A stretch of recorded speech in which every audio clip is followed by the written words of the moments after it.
Lors de sa conférence de presse tenue à Moscou le 6 mars 2025, Maria Zakharova, porte-parole du ministère des Affaires étrangères de la Fédération de Russie, a abordé un sujet particulièrement sensible: la décision de la justice française concernant une attaque perpétrée contre le consulat général de Russie à Marseille. Cet incident, survenu le 24 février, a mis en lumière des questions cruciales liées à la sécurité des représentations diplomatiques, à la lutte contre le terrorisme et à l'équité des systèmes judiciaires. Zakharova, connue pour son franc-parler et son analyse incisive, n'a pas manqué de souligner ce qu'elle considère comme une réponse inadéquate et inquiétante de la part des autorités françaises. Son intervention met en avant des préoccupations profondes quant à la manière dont de tels actes sont traités et aux conséquences potentielles pour la sécurité internationale. Avant de vous partager son analyse détaillée, je vous propose de visionner une vidéo qui retrace les faits marquants de cette attaque et le contexte dans lequel elle s'est déroulée. Cette mise en perspective vous permettra de mieux comprendre les enjeux soulevés par Maria Zakharova dans son allocution. À gauche, Georges Sidja, à droite, Vassil Eresanu. Ils ont passé leur première nuit en prison. Les deux scientifiques ont été condamnés à 8 mois ferme avec un mandat de dépôt. Ils resteront détenus 5 jours au maximum, le temps des formalités pour le bracelet électronique. Ils sont reconnus coupables d'avoir notamment tenté de dégrader ou détériorer un bien d'autrui, en l'occurrence le consulat de Russie à Marseille. Les faits datent du 24 février. Les deux hommes avaient jeté des petites bouteilles de soda remplies d'azote liquide qui avaient explosé. Ces deux physiciens voulaient faire du bruit pour protester contre le 3e anniversaire de l'invasion de l'Ukraine par les Russes. Leur avocat considère que cette peine est trop sévère. Ce ne sont pas des activistes, ce ne sont pas des gens, c'est des gens qui n'ont pas mesuré les conséquences de leurs actes et qui ont fait amende honorable par rapport à ça. Et aujourd'hui, effectivement, la peine, elle est, par rapport à ces éléments-là, qu'on considère comme sévère. Russie à Marseille est venu en personne, accompagné de la 3e secrétaire du consulat. Pour lui, les faits sont graves et c'est un acte terroriste et il n'est pas satisfait du jugement rendu ce jeudi après-midi. Nous sommes très étonnés par cette décision. Mon avis privé, c'est comme s'il s'agissait de 2 petits-enfants innocents qui jouaient au football et cassaient une vitre. Voilà. Les commentaires officiels auprès de l'ambassade de Russie, s'il vous plaît, chez l'attaché de presse. Merci. L'audience concernant le préjudice subi par la représentation russe à Marseille est prévue le 23 janvier 2026. Après ce retour sur les événements, nous poursuivons avec l'extrait de la conférence de presse, où Zakharova livre son analyse percutante, dénonçant ce qu'elle qualifie d'indulgence inacceptable et d'encouragement indirect à de futurs actes de violence. Sur la décision de la justice française visant les individus ayant commis une attaque contre le consulat général de Russie à Marseille, revenons à l'hypocrisie. Le 24 février, le consulat général de Russie à Marseille a subi une attaque impliquant des engins explosifs artisanaux. Ce n'est que par chance que les employés et les visiteurs de l'établissement consulaire n'ont pas été blessés. Pourtant, l'une des bouteilles contenant un mélange incendiaire est tombée à proximité immédiate d'une aire de jeu pour enfants. L'enregistrement du système de vidéosurveillance du consulat général a aidé les forces de l'ordre françaises à appréhender les criminels et à les remettre à la justice.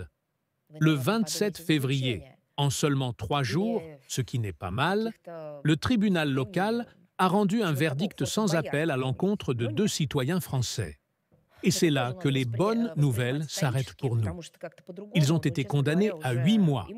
Vous penseriez probablement d'emprisonnement, dans quelque établissement pénitentiaire, un Fort Boyard quelconque. Mais non. Il faut aussi accepter cela stoïquement, car franchement, les émotions commencent à manquer. 8 mois d'assignation à résidence avec interdiction d'approcher le bâtiment du consulat général et de posséder des armes pendant 5 ans. Simplement rester à la maison pendant 8 mois, ne pas aller voir le lieu du crime où les criminels sont généralement attirés, comme nous le savons des classiques. Quel système juridique puissant! Nous ne commentons généralement pas les décisions des organes judiciaires d'autres États souverains. Contrairement à ces mêmes Français qui se permettent constamment des attaques contre le système judiciaire russe, tout y serait mauvais, tout ne serait pas à l'occidental. C'est exact. Dans ce cas, honnêtement, il est simplement impossible de ne pas exprimer sa surprise et indignation, car c'est un verdict judiciaire sans précédent. 2 personnes qui se sont délibérément rendues pour commettre un acte terroriste en utilisant des mélanges incendiaires et l'ont commis, ne méritent apparemment qu'une assignation à résidence de quelques mois. On a envie de poser la question. Et s'ils restent tranquillement à la maison, ne jettent rien, ne mettent pas le feu chez les voisins, auront-ils droit à une libération à domicile anticipée ou non? C'est juste une plaisanterie. Et c'est la France qui a connu des actes terroristes à plusieurs reprises. Je me souviens de ces marches dans les rues de Paris menées par le président français. À l'époque, la communauté internationale tout entière a soutenu les Français dans leur lutte, dans leur rejet des actes terroristes. Des présidents, des ministres des Affaires étrangères, y compris des représentants russes, ont marché dans ces rues pour soutenir la France, dans sa volonté de ne pas tolérer le terrorisme. Et voilà ce terrorisme qui, semble-t-il, existe sur le territoire français. Et comment pourrait-il ne pas exister si maintenant les citoyens français sauront que, pour un acte terroriste, ils ne risquent que quelques mois d'assignation à résidence? La justice française a préféré fermer les yeux sur les véritables intentions des terroristes qui, comme il s'est avéré, étaient fortement influencés par la propagande pro-ukrainienne. Dans le contexte d'une campagne anti-russe d'envergure déployée en France, précisément à l'instigation des autorités, nous considérons cette indulgence démonstrative envers les personnes qui ont mis en danger la sécurité des gens, des diplomates russes et du consulat général en tant que tel, comme un encouragement à commettre de nouveaux actes criminels similaires. Ne pensez pas que nous craignons que de telles tentatives se répètent exclusivement contre le consulat général de Russie et les diplomates russes. Elles se répéteront contre d'autres, parce que ceux qui sont à la croisée des chemins et réfléchissent aux choix à faire, vie pacifique, protestation légale ou utilisation de telles méthodes extrémistes illégales pour réaliser leurs propres idées, verront cette attitude de justice et sa complète indulgence et choisiront bien sûr l'extrémisme, ils se moqueront complètement contre qui l'utilisait. Ils voient la facilité absolue avec laquelle le système judiciaire français perçoit de tels crimes et en tireront les conclusions appropriées.